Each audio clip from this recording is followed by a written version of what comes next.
Thank you for the introduction and thank you for the invitation. It's my great pleasure to be here. My talk is about spectral clustering. I will first talk about the method, then I will give some analysis to the method. Okay. To the audience, if you have any questions during my talk, please feel free to interrupt me anytime and I will be happy to answer it.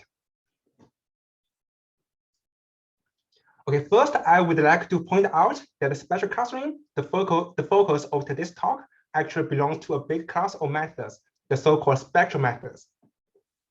Here, spectral methods refer to algorithms built on the algorithm decomposition or SVD of matrices constructed from data. They have been widely used in many applications and have achieved many successes. For example, in recommendation system, spectral methods can be used to predict what a user likes based on his or her historical data. In neuroscience, spectral methods can be used to have a partition of our human brains. And the spectral methods can also be used to analyze sports data. Okay. In sports, we have pairwise and comparison data from players, and then spectral methods can be used to estimate their underlying skills and tell us who the best player is and the ranking among them. And they are also used in genomics for data visualization. And spectral clustering, and the focus of today's talk is the application of spectral methods in cluster analysis. In recent years, spectral methods have received more and more attention from both practitioners and theorists, but it remains unclear why spectral methods work so well. And there are a lot of papers trying to understand the performance of spectral methods in different problems. And in today's talk, we focus on spectral clustering. We are going to demystify the success of spectral clustering by having a sharp statistical analysis on its performance. So in today's talk, first I'm going to give an introduction to the spectral clustering, and then I'm going to provide a statistical analysis on its performance.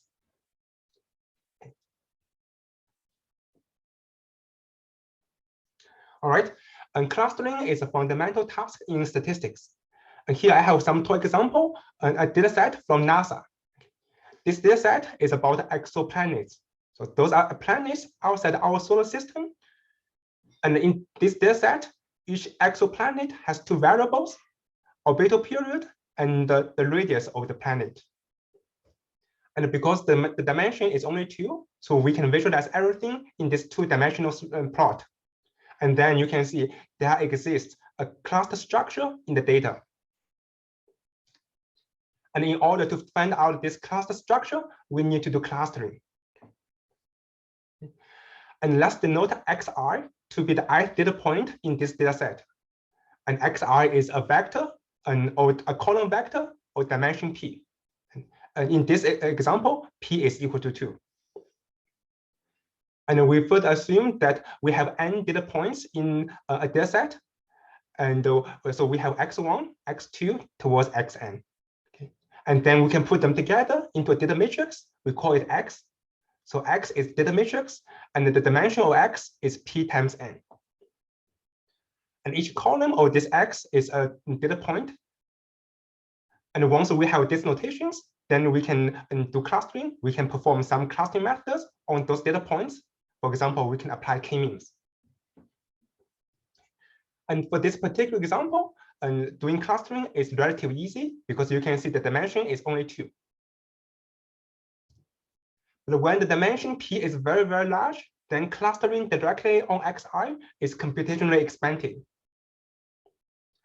And then a natural idea is that we can do dimension reduction. Okay? We can reduce the dimension from P to some small number.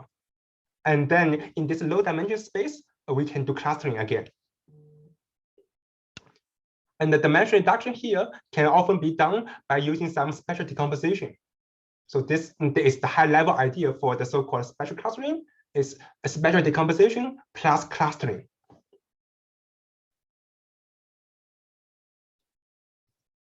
Okay, now I'm going to give a detailed implementation of the spectral clustering. Okay. So we have a data matrix X, the dimension is P by N. Okay. And we have K, the total number of clusters. And throughout this talk, we assume K is known. Okay. And spectral clustering, it has 3 steps. In the first step, we can do SVT on X. And then we have this decomposition. We denote lambda to be its singular values, U to be its left singular vectors, and V to be its right singular vectors. And for X, we may have a lot of singular values and a lot of singular vectors, but we don't use all of them. Instead, we are going to use the top ones. Okay.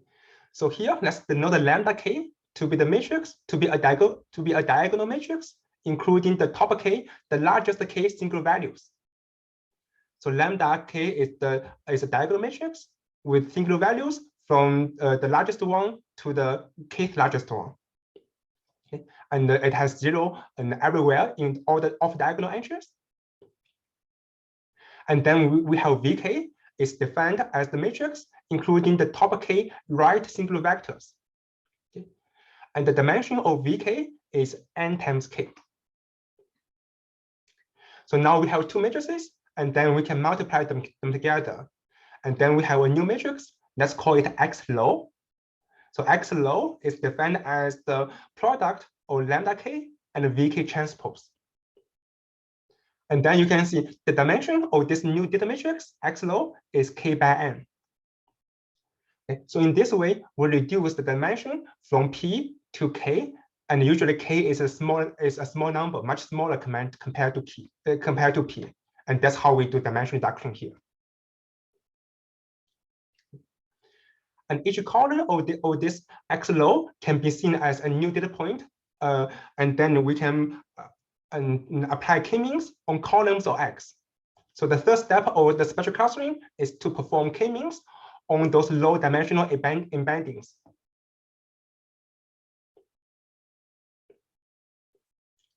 Okay. So this is the method.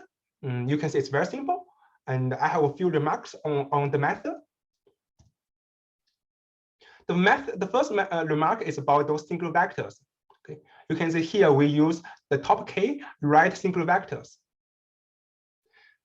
But here you can see they are weighted. Okay. We not only use those vectors, but also use their corresponding singular values. So they are weighted.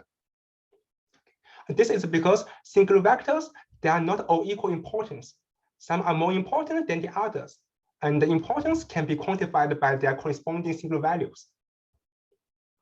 So as a result, in this step, we weight all those singular vectors. The second remark is that we actually have an equivalent representation of this new data matrix. Okay. We don't need to use the singular values or the right singular vectors. We can just use the left singular vectors. So here, let's define UK to be the matrix, including the top K left singular vectors. Then this new matrix X low, it can be defined equivalently as the product between UK transpose and X. And this is an equivalent representation of our low dimensional embeddings.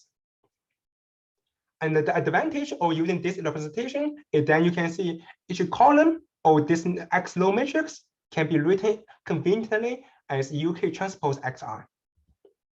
Okay. So then the third step becomes applying k-means on UK transpose XI for I from 1 to n. Okay, so in this way, it's more convenient for us to write the procedure. Okay.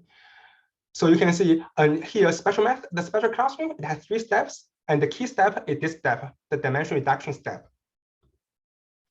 And in this step, we'll reduce the dimension from P to K. And XR is our original data point. And after the dimension reduction, it becomes UK transpose XI. And turns out this is exactly a projection. We project XI to a low dimensional space. And this is an illustration. Okay, let's say we have a p-dimensional space, and we have a lot of data points, and this is one data point, xi. The dimensionality is p here. Okay. And then in this space, we can find a low-dimensional subspace. And the particular low-dimensional subspace we are going to use is the one spanned by UK, the top k left single vectors. And the dimension for this subspace is k. Then for each data point, we can just project it to this low dimension space. And after projection, xi becomes UK transpose xi. So the projection of xi onto this low dimension space is UK transpose xi. And then we can have this the same projection for all our data points. And then we can just only focus on those low dimensional embeddings. Okay. And then we can just do k-means. Okay. So this is the procedure. You can see it's very straightforward, very simple.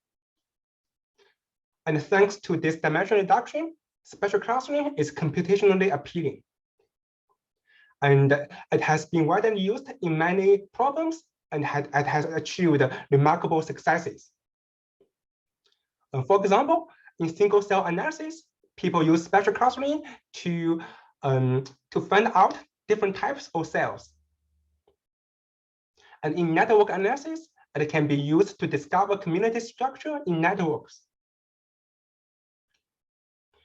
Okay. Then the question is, why spectral method, why spectral clustering, why it works, okay. Why it performs so well. So in the remaining part of my talk, I'm going to provide some statistical analysis for the performance of spectral clustering. Okay, any question from the audience? Not yet. Okay, all right. Okay, in order to understand its performance, we can consider some model. And a natural idea is that we can consider a mixture model. Okay, so X is our data matrix and dimension is P by N. And we assume we have K true clusters and we have K true centers. And they are denoted as theta 1 star to theta k star. And here we have Z star, which is the underlying true cluster assignment vector. So here Z star is a vector of dimension n. Each coordinate of Z star takes a value from 1 to k. It tells us which cluster this corresponding data point is from. For example, if one coordinate is equal to k, it means that this particular data point is from the second cluster. Okay. And then under this mixture model, we have a decomposition for our data points. So xi, it can be decomposed as a summation of the corresponding center and the noise. Okay. So we denote that epsilon I to be the noise for the ith data point. And essentially, we have n noises here.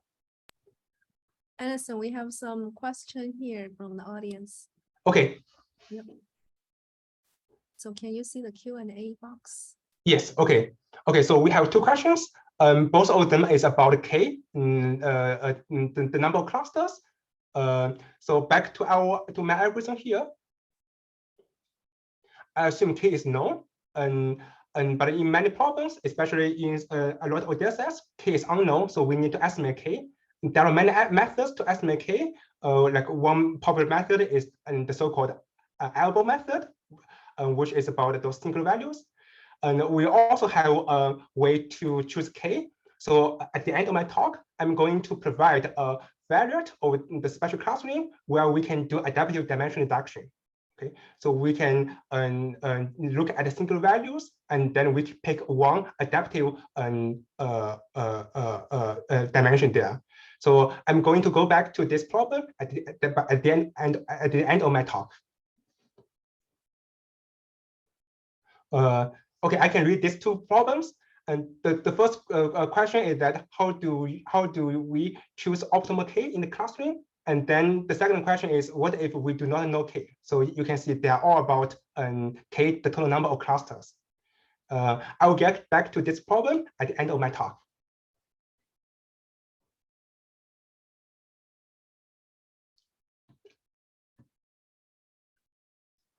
All right, so now let's move on.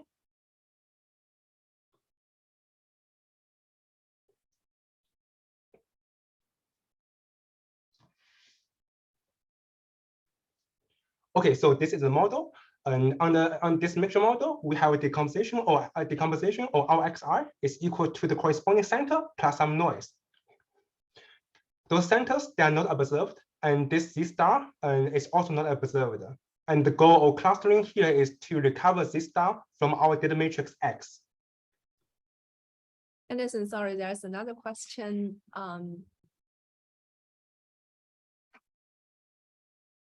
Would the method be affected by outliers? That's a very good question. And it turns out, yes, it will be affected by the outliers. So eventually, we can provide some statistical guarantees for the performance of spectral clustering. And then you can see eventually it's about a norm of matrix. Okay, so there will be a matrix about those noises, and it will be about the norm of the noise matrix. If you have some outliers, but the norm of the matrix is not too big, then the method still works. But if the norm of the matrix is too big, then it doesn't. Then the method it just breaks down.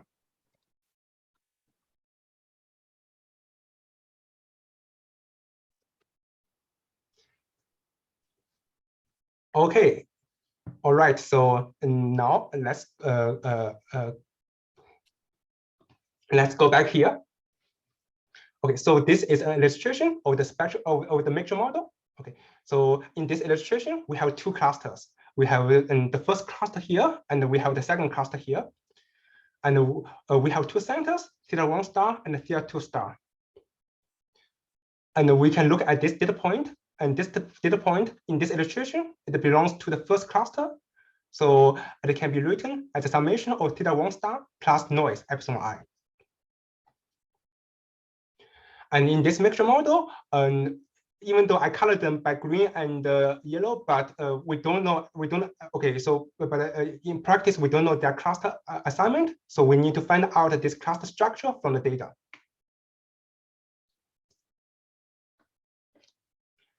Okay. It turns out for mixture model, we have a mixtures form for our data, for our X here. Okay. So we said each data point xi can be decomposed as a summation of the center and the noise. Okay. Then this data matrix X, it can be decomposed in two parts. The first part is all about those centers, and the second part is all about those noises. Okay. So for the first matrix, we call it signal matrix. We denote it by θ star. And the second matrix, we call it a noise matrix. It includes all those noises, epsilon 1 to epsilon n. And then for this signal matrix, you can see eventually it is rank k. And this is because θ star, it's all about those centers. And we only have k centers in our data points, in our data set. So it has k unique columns. As a result, θ star is rank k. Then you can see, even though the dimension of our data set is large, is p by n, both can be very large, but essentially it's rank k. Θ star is rank k exactly, and our X, we have some perturbation, we have some noise, so it's approximately rank k. And this is the intuition why spectral clustering works, and why dimension reduction is helpful in this analysis. This is because the intrinsic dimension of our data set is k instead of p or n.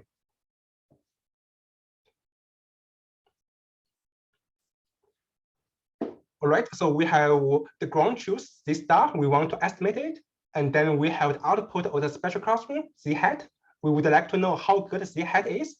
So we need to measure the distance between these two vectors. Okay. So here we can use a Hamming distance between these two vectors. Basically, we can count how many coordinates have different values in these two vectors. And this is Hamming distance. But we need to be very careful here because we are talking about clustering, and there is some identifiability issue with clustering. We have k clusters, we have k labels, 1, 2 to k.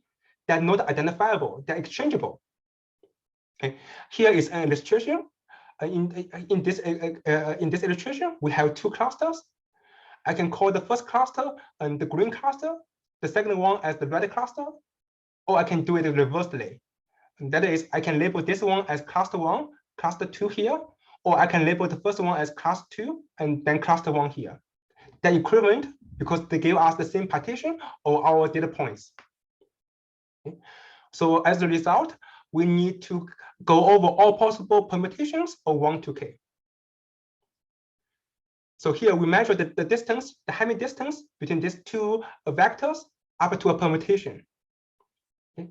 That is, if we have z hat, then we can consider a permutation of z hat with respect to these labels, and then we can again measure its distance to the z star. And then we can find out the smallest Hamming distance among its equivalent class. And then this one gives us a distance between these two vectors. Okay, so eventually, what we consider here is the Hamming distance between our output z hat and ground truth up to the permutation of labels. And in this way, we handle the identifiability issue of those labels. Okay. And then we can normalize it by n. So this gives us a value between 0 and 1, and this is the proportion of data points misclustered. Okay. And we are going to use this loss function to measure the performance of the spectral clustering.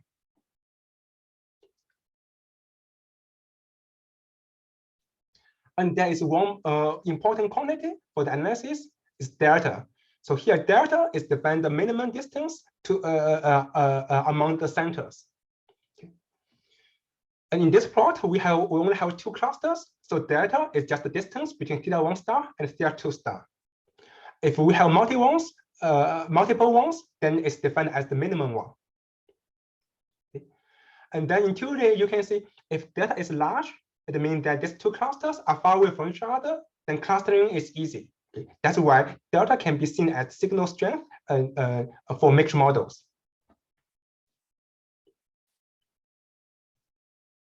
Okay. And we have some assumptions throughout my talk. And first, we assume k, the total number of clusters, is constant. And then we also assume all those cluster sizes, they are all in the same order. So it means that all those clusters, they are comparable to each other. We allow the dimension p grow with n, but not too fast. So essentially, we assume p is at most at the same order of n. Okay. All those assumptions, they can be weakened, but here in this talk, we require them for the purpose of presentation. Okay, so first we can have some preliminary result for the performance of the spectral clustering. Okay. So remember we said that we have an E matrix, which includes all those noises. Okay, then we can have an upper bound for the performance of spectral clustering. And then you can see that this upper bound is a ratio. The numerator is related to the operator norm of the E matrix squared. And the denominator is about n times delta squared. And if the denominator is far bigger than the numerator, then we have consistency. Okay, so here we have a deterministic result for the performance of spectral clustering. So we don't have any assumption on those noises. Those noises, they can be random, they may from some distribution, or they can be fixed. It's totally fine. It's possible that we may have some outliers in our dataset, but eventually it's all about the operator norm of E matrix. Once we have good control of the operator norm, then we have this upper bound. So it's a totally deterministic result. Okay, the second thing is that here we don't have any special gap condition on the signal matrix. So we said theta star is the signal matrix. And in literature, people usually require the signal matrix has very nice properties with respect to its single values. But here we have no assumption on the signal gap condition. Anderson, we have a quick question. What is the delta here? Okay, so here delta is defined as the minimum distance among centers. So let's go back to this slide. So if we have 2 clusters, then delta is just a distance between these 2 clusters. If we have multiple ones, this is the minimum distance. Thank you. And a quick question for the audience. Can you now see the questions? I just changed some setting. Okay, so yeah, please continue. Okay. Okay. Then you can see this is a ratio. It's all about the noise matrix and this delta. And that's the reason we said that delta can be interpreted as the signal strength. if the data is large, it means those clusters, they are far away from each other. Then intuitively, we are getting something, we'll get a very good clustering result. Okay. And this can be seen in this upper bound.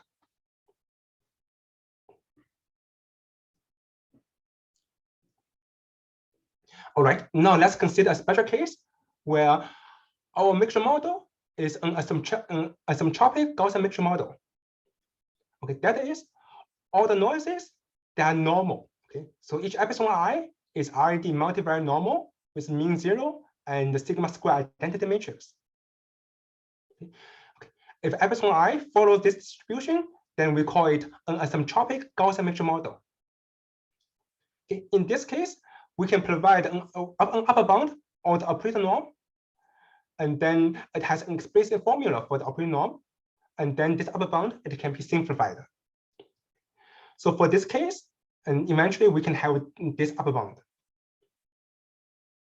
So the upper bound becomes sigma square over delta square up to a constant factor here. So we said that delta, it can be seen as the signal strength, and sigma square is the variance over our noises. Then delta square or sigma square, this ratio can be seen as the signal to noise ratio. If this ratio goes to infinity, then you can see this upper bound goes to 0. Then we have consistency for the performance of the spectral clustering.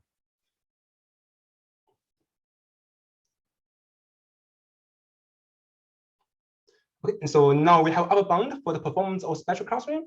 Then the next question is like, is this upper bound good, or is this upper bound optimal? It turns out for this problem, for this isotropic Gaussian mixture model, we can study the optimal clustering error. That is the minimax rate for clustering.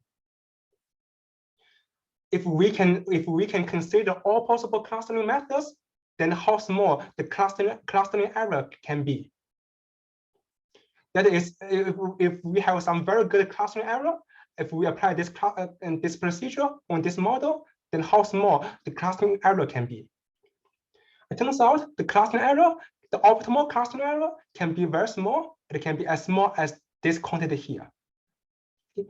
This is the optimal rate or minimax rate for the clustering problem. And this quantity, it takes an exponential form. It's e to the power delta square over 8 sigma squared. So in our previous slide, we mentioned that delta square or sigma squared, this is the signal to noise ratio for this problem. Okay. Then you can see the optimal rate takes an exponential form. It decays exponentially fast when the SNR grows. But this upper bound, it takes a polynomial form. Okay, so this one is essentially equal to 1 over SNR. Then you can see we have a big gap between the upper bound for the performance of the spectral clustering and also this optimal rate.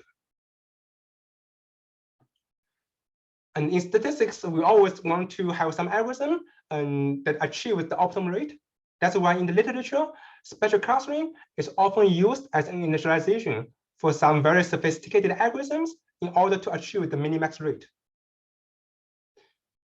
They start from this upper bound, and then they have some very nice refinement procedures, and eventually they can achieve this lower bound. So this is what people do in practice. I'm sorry, this is what people do in literature. But what is puzzling to us is that numerically, the performance of spectral clustering is already very, very good. And such improvement using some sophisticated algorithms is often marginal. Okay. Then this brings us the question whether this upper bound is sharp or not for the performance of spectral clustering, and whether the spectral clustering is optimal or not. Okay. Next, we are going to develop some sharp analysis for the performance of spectral clustering. But in order to do that, we need some new technical tools. So I'm going to present our new technical tool, which is a new single subspace perturbation upper bound.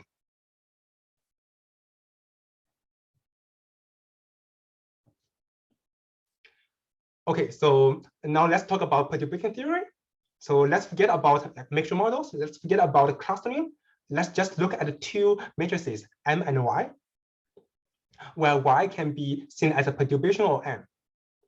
So Y matrix can be seen as a summation of M plus some noise matrix. Okay. And we care about the leading single subspaces of these two matrices. So for M matrix, we can do SVD, and then we have the leading single values and single vectors, left single vectors and right single vectors. Okay.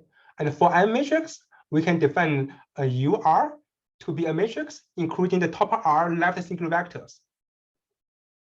So UR is the top R left single subspace of this M matrix. And for the Y matrix, we can have the same SVD, and then we have the so-called U hat R, which is a matrix including the top R left single vectors of Y matrix. Okay. So now we have two single subspaces. UR is for M, UR hat is for Y. Here I said that Y can be seen, Y is a perturbation of M, and then this UR hat is a perturbation of this UR. And we care about the difference between these two matrices. We care about how they differ from each other.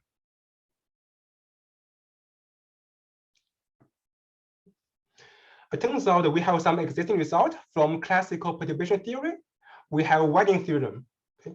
So the Whiting theorem is very close to the Davis-Kahn theorem. So Davis-Kahn theorem is for the perturbation of eigenvectors, and the Whiting theorem is for the perturbation of single vectors and a single subspace.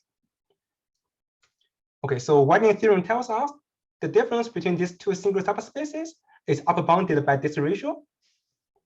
And the numerator is essentially about this E matrix, the difference between Y and M.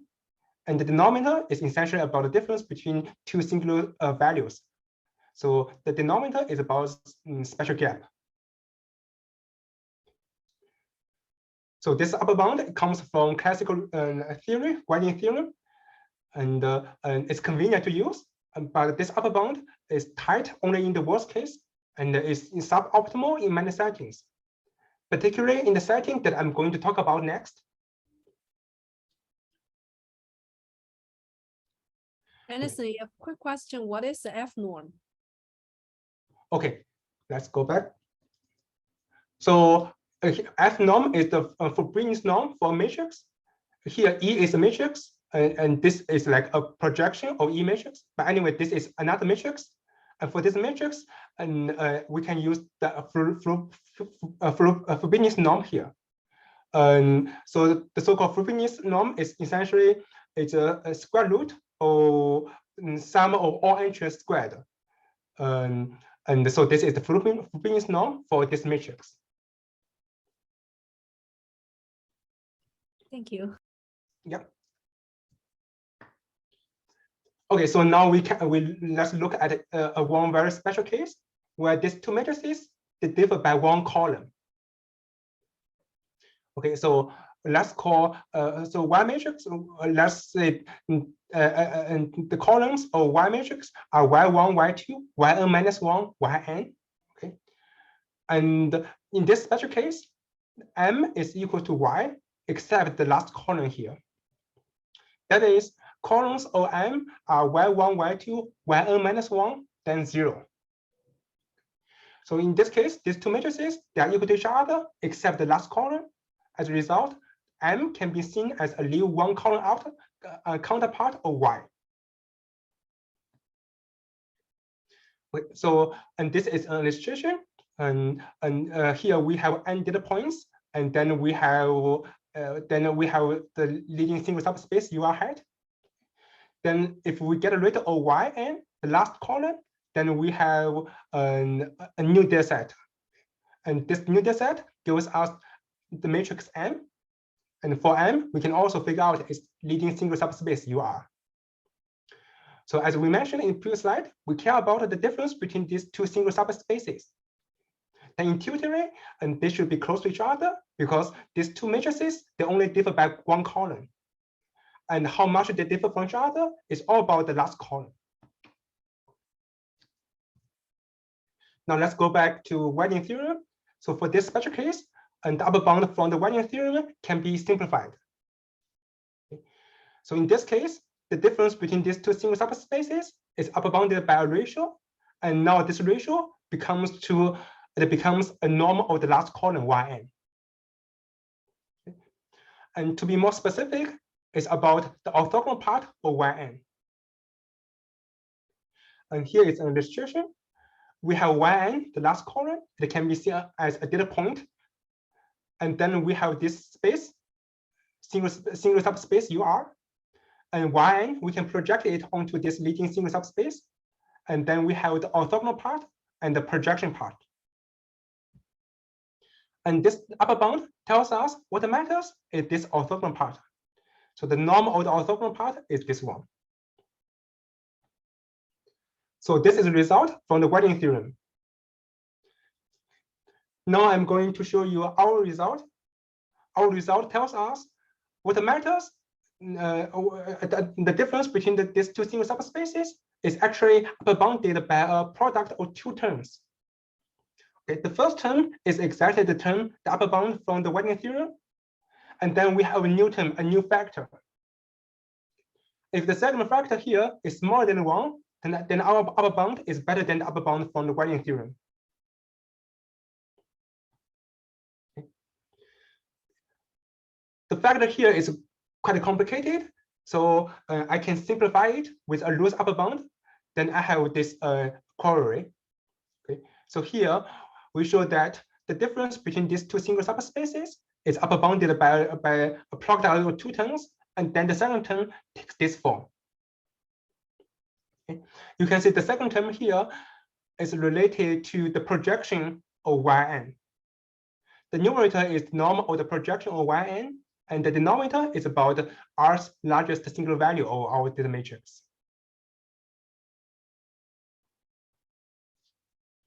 And here is a geometrical interpretation of our upper bound. Okay. So we said that Yn it can be decomposed into an orthogonal part and a projection part. Wadding theorem is only about this orthogonal part, but our upper bound tells us this projection part is also very important. It turns out what matters is the interplay between the orthogonal part and the projection part. And usually, and thanks to this second term, usually our upper bound is better than the Wadding theorem. In this way, we have a refined analysis for the difference between these two single subspaces. Okay. And just like Wadding theorem, our upper bound is totally deterministic. And it works even though we are going to apply this upper bound to mixture models, but it can be used in many other different settings. As long as we have two matrices that only differ by one column, then this upper bound holds. All right, so this is our main technique tool. Now we can go back to spectral clustering, and we can have some result.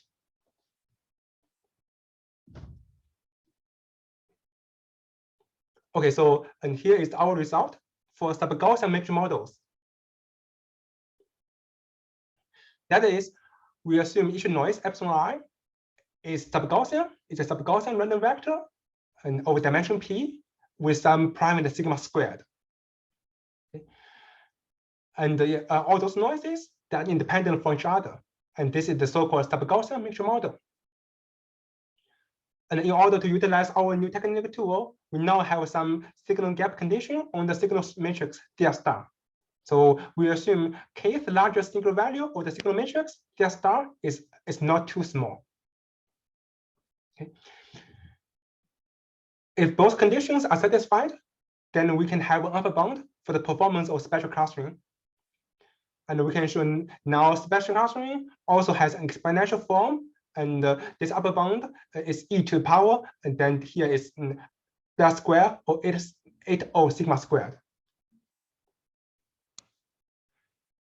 So in previous slides, we showed that the spectral clustering it has a preliminary result with a polynomial upper bound. Now we have an exponential upper bound. And in this way, we have a better performance. We can show the performance of the spectral clustering is indeed very good.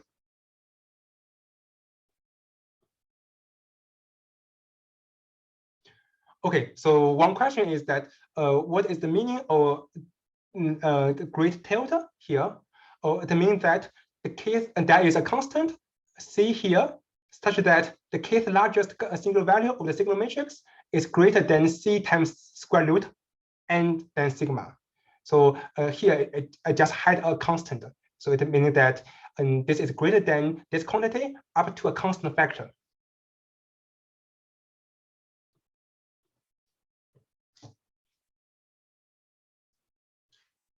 Okay, now I'm going to provide some high-level idea on how to obtain this result and how to utilize our perturbation analysis upper bound. Okay. It turns out for spectral clustering, we can have an Entrywise array analysis.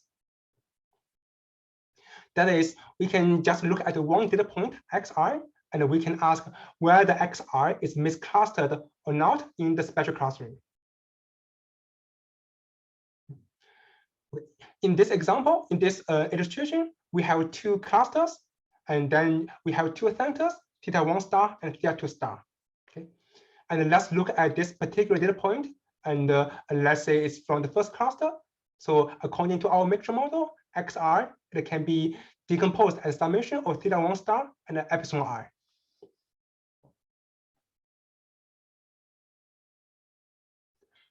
And we said that delta is defined as the distance between these two centers. So we are going to use this illustration to show that the event that xi is misclustered is eventually is all about this event. It's all about the norm of UK transpose epsilon I, and it's all about whether this norm is greater than delta O2 or not.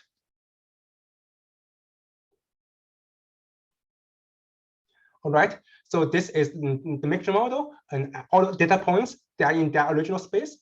And then in spectral clustering, we need to project everything onto a low dimensional space.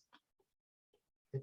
So here we have a low dimensional space, the space spanned by UK. And this data point, it can be projected onto this low dimensional space. And then we have a UK transpose xi, and its projection is this cross, green cross here. And these two centers, they can also be projected onto this low dimension space. And then we have two crosses here. Okay, so this is the projection of θ1 star, and it's equal to UK transpose θ1 star. Okay, the second one is the projection of θ2 star, and it's equal to UK transpose θ2 star. Okay. And as we mentioned before, in spectral clustering, we use k-means to cluster those projections in this low dimensional space. Okay. And then for this projection, UK transpose xi, it can be decomposed as two parts. The first part is UK transpose θ1 star, which is exactly the projection of the first center. And then we have the second part, which is the projection of the noise, UK transpose epsilon I. Okay, and in this plot, UK transpose epsilon I is just this part, and the norm of UK transpose epsilon I is the distance between the green cross here and the black cross here. So the distance between them is the norm of UK transpose epsilon I. Okay. And then for these two projections of centers, we can also measure their distance. And turns out by some preliminary result, the distance between these two black crosses is very close to delta. So even though delta is defined as the distance between these two centers in the original space, but we can show after projection, the distance between these two projections of centers is almost delta as well. Okay. Then eventually, whether this data point is clustered is correctly or not, it's all about this difference UK transpose epsilon I. If this projection is very close to this green, is very close to this black cross, for example, if the distance between them is smaller than delta O2, then this projection, green projection, is closer to this cross than to this cross. If that's the case, this green projection will be correctly clustered. Okay, let me repeat. If this norm is smaller than delta O2, then this green cross is closer to this cross than to this cross. Okay, and if that's the case, then this green cross, it will be correctly clustered. Okay. As a result, the event XI is misclustered is upper bounded by this event. That is, the distance between them are bigger than delta O2. So if the difference is greater than delta O2, then this is possible, then green cross will be misclustered. So as a result, we have this upper bound.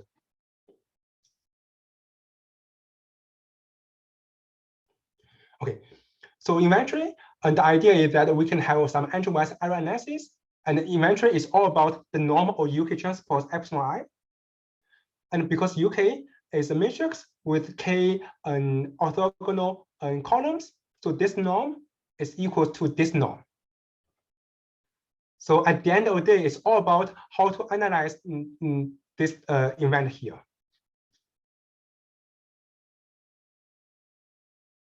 Okay, so there is one question from the audience. The question is about, I think that the question is about the distance between these two crosses. So it's about the distance between these two projections or centers. This distance is very close to delta. It doesn't depend on k. So when I said it's approximate delta, so it means that this distance is like equal to 1 minus a very small term, then times delta. And this small term depends on k. But eventually, you can see the main term here is delta. So this difference is very close to delta, and it has nothing to do with k here.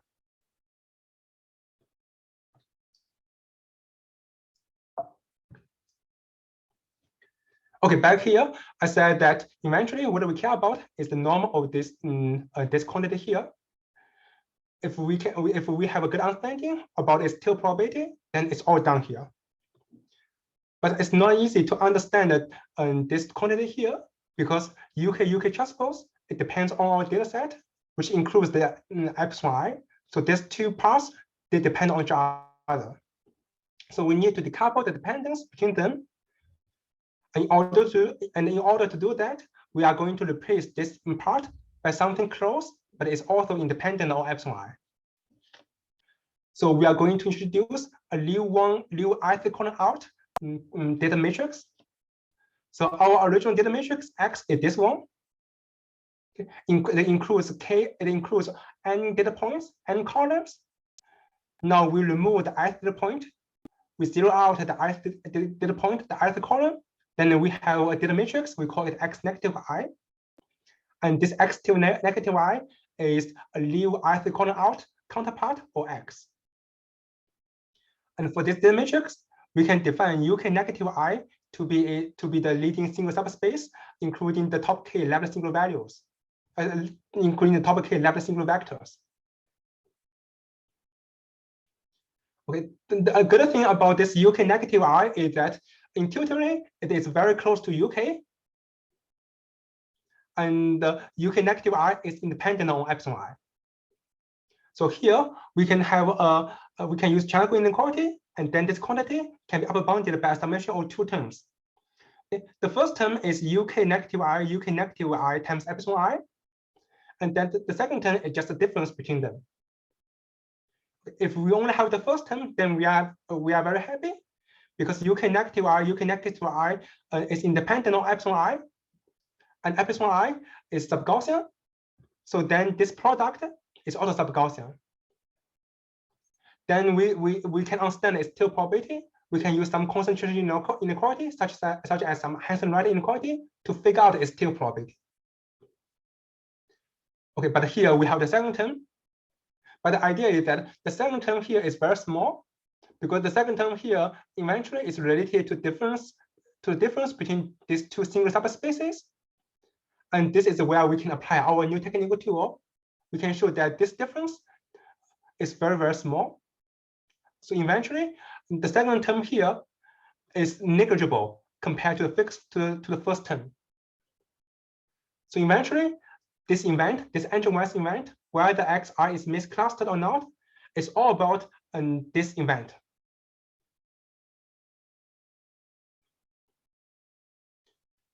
And as we mentioned before, for this event, we can calculate its tail probability. And then thanks to the fact that epsilon I is sub-Gaussian and that UK negative I transpose is independent of epsilon I, and we can use Hansen-Wright inequality, and then we can figure out this tail probability, which takes this form. And eventually, this form it gives us this upper bound for the performance of spectral clustering.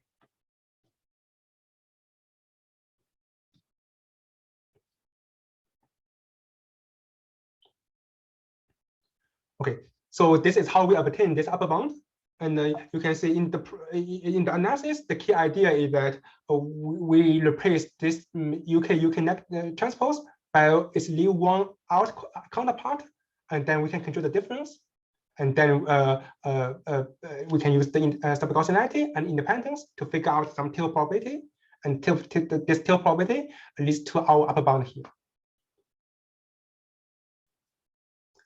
So this is the main result. And then you can see in this main result, we have a spectral gap condition. Then the question is, can we get rid of this spectral gap condition? Okay. The answer is yes.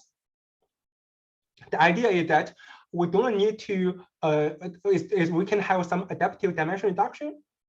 With that, we don't have to use the top K singular subspace.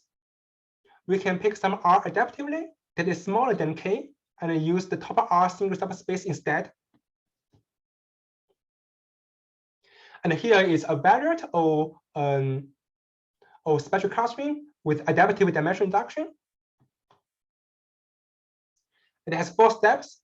In the first step, we do SVD to our data matrix, and then we have all the single values. Okay. Then we can do adaptive dimension reduction. We can pick some R, some index, according to some criterion. I'm going to explain details. What is this criterion? So now we have some R here, and then we can define UR to be the matrix, including the top R left single vectors. Then we can project all our data points into this low dimensional space, and then XI becomes a UR transpose XI. And then we can apply k-means on those low dimensional embeddings. So you can see, compared to the vanilla spectral clustering, this variant has an additional step to do adaptive dimension reduction.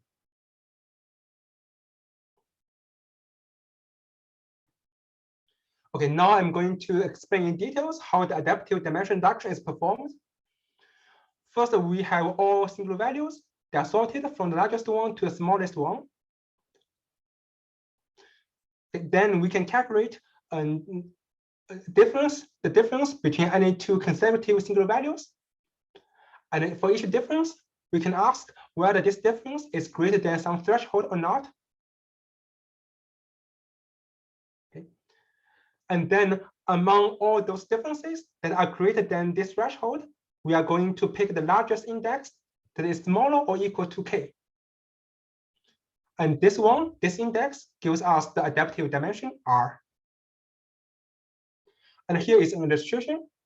And let's say here we only have 2 differences that are greater than this threshold. And then you can see the indices corresponding to this difference to these 2 differences. And they are all smaller than K. Both of them are smaller than K. So we can just pick the larger one.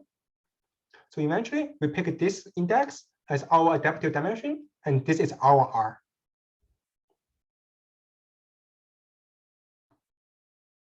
Okay, so this is our adaptive dimension reduction procedure. Then you may wonder how, what is the advantage of this procedure? It turns out we can guarantee 2 things by using this procedure. First, we can make sure that the spectral gap between lambda R and the lambda R plus 1 is large. At the same time, we can guarantee all the remaining single values, they are small. As a result, we can guarantee that all important single vectors U1 to UR, they are included in our procedure.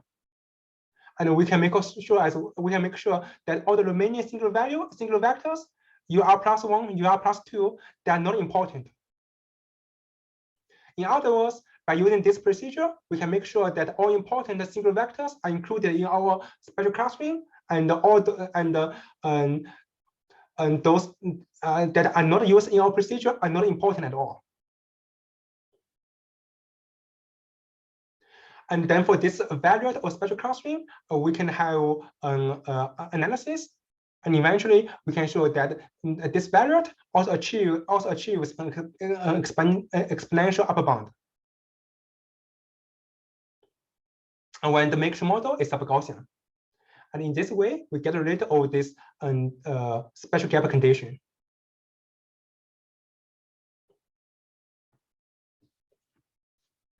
Last, let's consider a special case where we have an isotropic Gaussian mixture model. That is, each noise epsilon I is RID multivariate normal, which means 0, and varying sigma square identity matrix. In that case, we can have an exponential upper bound for the vanilla spectral clustering, and it has no special gap condition. This is because in this model, all noises are isotropic Gaussian, and we love random matrices with isotropic Gaussian. We have many tools, and we can analyze their single vectors better. So for this model, we have a better analysis for the single vectors, and then we have this stronger, slightly stronger result for the vanilla or spectral clustering. And I would like to point out that for this model, we have this minimax low bound. This is like the optimal clustering error. And then you can see both of them take an exponential form, and they have the same exponent, delta square or 8 sigma squared. So that means that this upper bound, it matches with the optimal optimal clustering error. So as a result, for this model, the spectral clustering is optimal.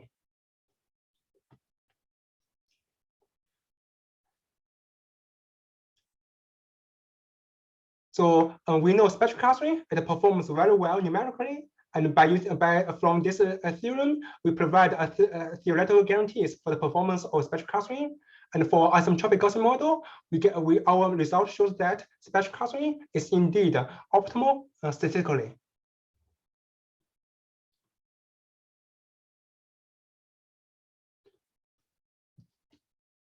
Okay, so that's the end of my talk. So let me quickly wrap up. In this talk, I try to demystify the performance of spectral clustering. I provide some theoretical guarantees for its performance on the sub-Gaussian mixture model. And in order to achieve this result, I developed a new technical tool. It's about a leave one out single subspace perturbation analysis. And all results given in this talk are included in this paper, which is available on arXiv. So yeah, thank you so much for your attention. And I can answer questions. Thank you very much, Dennis and Zhang. And let's move to the Q&A session. Let me first stop recording.